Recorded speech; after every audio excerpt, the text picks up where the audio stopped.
श्री कृष्ण कहते हैं कि प्रकृति के गुणों से अत्यंत मोहित हुए मनुष्य गुणों में और कर्मों में आसक्त रहते हैं। उन पूर्णत न समझने वाले मंदबुद्धि अज्ञानियों को पूर्णत जानने वाला ज्ञानी विचलित न करे। वास्तविक कर्ता होने के अलावा गुणों में हमें सम्मोहित करने और हम पर जादू करने की क्षमता होती है, जो हमें हमारे वास्तविक स्वरूप को भुला देती है। हम तब तक मंत्रमुग्ध रहते हैं जब तक हमें एहसास नहीं हो जाता कि हम जादू के अधीन हैं। अज्ञानी और बुद्धिमान के बारे में बात करते हुए बताते हैं कि अज्ञानी गुण की मंत्रमुग्धता या माया के अधीन रहकर यह महसूस करते हैं कि वे कर्ता हैं और चीजों को प्राप्त करना, महत्वपूर्ण होना, ध्यान आकर्षित करना तथा अधिकारों के लिए लड़ना चाहते हैं। साथ ही वे परिवार, कार्यस्थल और समाज में दूसरों को कर्ता मानते हैं और उनसे अपेक्षा करते हैं कि वे उनकी अपेक्षाओं के अनुसार व्यवहार करें या प्रदर्शन करें। जब ऐसा नहीं होता तो अपराध बोध, खेद, क्रोध और दुख जैसे परिणाम होते हैं। जागरूकता का दूसरा चरण वह है जो एक घटना घटने के कुछ समय व्यतीत होने पर उत्पन्न होता है। यह समय अंतराल कुछ क्षण, वर्ष, दशक या जीवन काल भी हो सकता है। घटनाएं वे शब्द हो सकते हैं जो हम बोलते हैं, वे इच्छाएं जिनसे हम जकड़े हुए हैं, हम जो निर्णय लेते हैं या हम जो कर्म करते हैं, वे हमारे ऊपर मौजूद गुणों के कारण हो सकते हैं। जागरूकता का तीसरा चरण वर्तमान क्षण में ही समझना कि गुण गुणों के साथ परस्पर प्रभाव डाल रहे हैं और हम कर्ता नहीं हैं। यह आनंदपूर्वक अवलोकन करने की कला है। अज्ञानी भी समय के साथ अपने स्वधर्म के अनुसार जागरूकता की स्थिति में पहुंच जाएगा और इसलिए कृष्ण बुद्धिमानों को सलाह देते हैं कि अज्ञानी को विचलित किए बिना प्रतीक्षा की जाए। हम सभी जिस दुनिया में रहते हैं उसकी कई धारणाएं रखते हैं और अज्ञानी इन धारणाओं के कैदी हैं। जीवन में एकत्रित इन धारणाओं को दूर करना ही बुद्धिमानी है। भगवान श्री कृष्ण के अनेक रूप हैं। उन्होंने हर रूप में जिंदगी जीने के बारे में बताया है। कृष्ण कहते हैं, दूसरों से खुद की तुलना मत करो। अगर तुम्हारे पास उससे कम संसाधन है तो उसी में खुशी से जिंदगी जीना सीखें।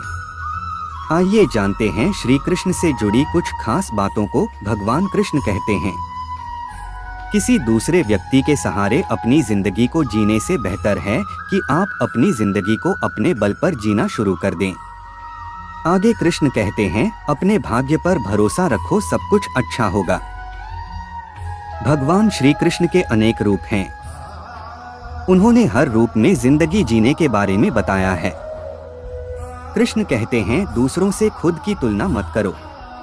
अगर तुम्हारे पास उससे कम संसाधन है तो उसी में खुशी से जिंदगी जीना सीखें।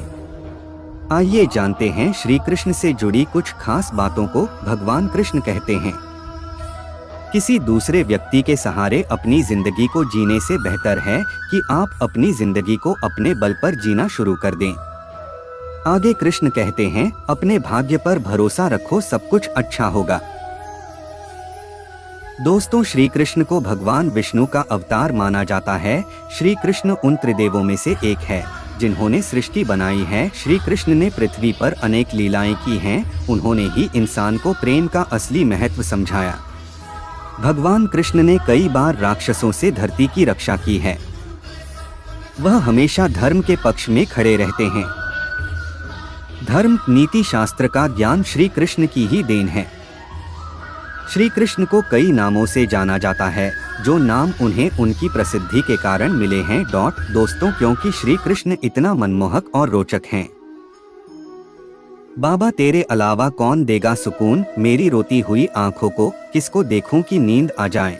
हर शख्स अपनी जगह सही है, कमियां और बुराइयां बेतुकी बातें हैं। किसी के साथ दुख बांट पाना भी एक तरह का सुख है। मुझे नहीं किसी और को पाने की तृष्णा। मेरे गुरु मेरे आराध्य हो आप श्री कृष्णा। किससे कब और कितना बोलना है। अगर तुमने यह समझ लिया तो तुम अपनी जिंदगी के सार्थक बन चुके हो। सहना चाहिए, मौके पर कहना भी चाहिए और शांति के साथ रहना भी चाहिए। जिसमें प्रेम हो वह हर रिश्ता एक बंधन है, वरना यूं ही नहीं राधे के साथ देवकी नंदन है। सेहत के लिए योग और किसी की जरूरत पर सहयोग, दोनों से ही जीवन बदलता है। धर्म से भरा हृदय धर्म का परामर्श देता है। और अधर्म से भरा हृदय अधर्म का परामर्श देता है। प्रेम सदैव माफी मांगना पसंद करता है और अहंकार सदैव माफी सुनना पसंद करता है।